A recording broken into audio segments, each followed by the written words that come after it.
ഇന്ന് കാടപ്പടി ഒരു കല്യാണം ഉണ്ടായിരുന്നു, അതിന് വേണ്ടി പോയിന്ന് ഞാൻ. നമ്മളെ കാടപ്പടിയുള്ള സോഫിയ ലോഞ്ച് ഓഡിറ്റോറിയത്തിലായിരുന്നു കല്യാണം. കയറി ഉടനെ തന്നെ ഞാൻ കണ്ടത് ലൈവായിട്ടുള്ള സ്നാക്സും ലൈവായിട്ടുള്ള ചായയൊക്കെയാണ് കേട്ടോ കൊടുക്കുന്നത്. അതും സമോവർ ചായയാണ് കൊടുക്കുന്നത്. അതുമല്ല ഇവരെ കോസ്റ്റ്യൂം കാണാൻ നല്ല രസമുണ്ടായിരുന്നു. ഈ ഒരു സെറ്റപ്പ് എനിക്ക് നല്ല ഇഷ്ടമായി. ലൈവായിട്ടുള്ള സ്നാക്സ് ആണ് ഉണ്ടാക്കുന്നത്. അതും പഴംപൊരിയും പൊക്കവടിയും ബോണ്ടിയായിരുന്നു. പുറത്താണെങ്കിൽ നല്ല മഴയും. ചായയും സ്നാക്സ് ഒക്കെ ഭക്ഷണം കഴിച്ചിട്ട് കഴിക്കാന്ന് വിചാരിച്ചു ഞാൻ. അങ്ങനെ ഫസ്റ്റ് കുടിച്ച് പപ്പായ ജ്യൂസ് ആയിരുന്നു കേട്ടോ. ജ്യൂസുകളും ലൈവ് ആയിരുന്നു. പിന്നെ ഇവിടെ ഹെർബൽ ടീ ഉണ്ടായിരുന്നു കേട്ടോ. തൊട്ടടുത്താണെങ്കിൽ കുറെ ആളുകൾ ചായ ഒക്കെ കുടിച്ചിട്ട് നിൽക്കുന്നുണ്ടായിരുന്നു. പുറത്താണെങ്കിൽ നല്ല മഴയായിരുന്നു. അജ്മൽ ഫാരിസിന്റെയും ഫാത്തിമാനന്ദന്റെയും കല്യാണം കേട്ടോ. ഇത് ഉള്ളിൽ കയറിയപ്പോഴാണ് പണി വാളിയത്. ഇത് നമ്മൾ ഉദ്ദേശിച്ച കല്യാണമല്ല, കല്യാണം മാറിയാണ്. ഇനി ഏതായാലും ഈ കല്യാണത്തിന് തന്നെ കൂടാന്ന് വിചാരിച്ചിട്ട് ഞാൻ അവിടെ ഇരുന്നു. ഇതാണ് കേട്ടോ ചെക്കനും പെണ്ണും, രണ്ടാളും അടിപൊളിയായിരുന്നു. മാഷാ അല്ലാഹ്. ഓവർ ഇവിടെ ഇരുന്ന് ചമ്മണ്ടാന്ന് വിചാരിച്ചിട്ട് ഞാൻ വല്ല എണീറ്റ് ഭക്ഷണം കഴിക്കാൻ വേണ്ടി പോയി. ഇവിടെ എത്തിയപ്പോൾ എനിക്ക് അട്രാക്റ്റീവ് ആയിട്ട് തോന്നിയത് ഈ സ്റ്റേജും പിന്നെ ഫ്രണ്ടിലുള്ള കുറെ സെറ്റപ്പ് ഒക്കെ ആയിരുന്നു. ഞാൻ അങ്ങനെ വിചാരിച്ചും ചെയ്തു ഇത് ചെയ്ത ഇവന്റ് മാനേജ്മെന്റ് ആരേക്കുന്നു.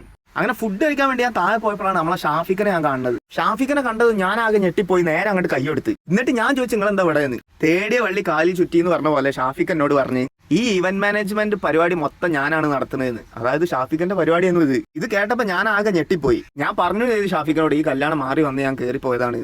അപ്പൊ തന്നെ മൂപ്പറിനോട് പറഞ്ഞാൽ ഒന്ന് ഈ വിഷയമാക്കണം, നമുക്ക് ഫുഡ് കഴിക്കാൻ പോവാന്ന്. അങ്ങനെ എനിക്ക് മൂപ്പര് സീറ്റ് സെറ്റാക്കി തന്ന്. നല്ലോണം വിശക്കനും ഉണ്ടായിരുന്നു.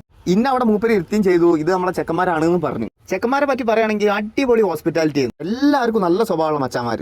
ഞാൻ ബിരിയാണി ആണ് കേട്ടോ കഴിച്ചത്. അങ്ങനെ ബിരിയാണി കഴിച്ചു കഴിഞ്ഞ് ഞാൻ ഡെസേർട്ടിന്റെ സെക്ഷനിലേക്ക് പോയി. ഇവിടെയുള്ള എന്തൊക്കെയാന്ന് വെച്ചാൽ jalebi, ice cream, cut fruits, popcorn എല്ലാം നല്ല സൂപ്പർ ആയിരുന്നു. ഇവരെ ഇവന്റ് മാനേജ്മെന്റിന്റെ പേര് ഇവന്റ്സ് ക്ലബ്ബ് ആണ്. ഇവരൊരു ഹോസ്പിറ്റാലിറ്റി ഭയങ്കര സംഭവം കേട്ടോ. അത് നിങ്ങൾക്ക് ഇവരൊരു പരിപാടി ഏൽപ്പിക്കുമ്പോൾ മനസ്സിലാവും. ഫുഡൊക്കെ സെർവ് ചെയ്യുന്നത് ഒരു 5 സ്റ്റാർ രീതിയിൽ തന്നെയാണ്. അപ്പൊ എനിക്ക് തോന്നി അവിടെ വന്നവരോട് ഈ ഒരു പരിപാടിനെ പറ്റി എങ്ങനെ ഉണ്ടെന്ന് ചോദിക്കണമല്ലോ. അങ്ങനെ ഞാനൊരു താത്തനോട് അഭിപ്രായം ചോദിച്ചാണിത്.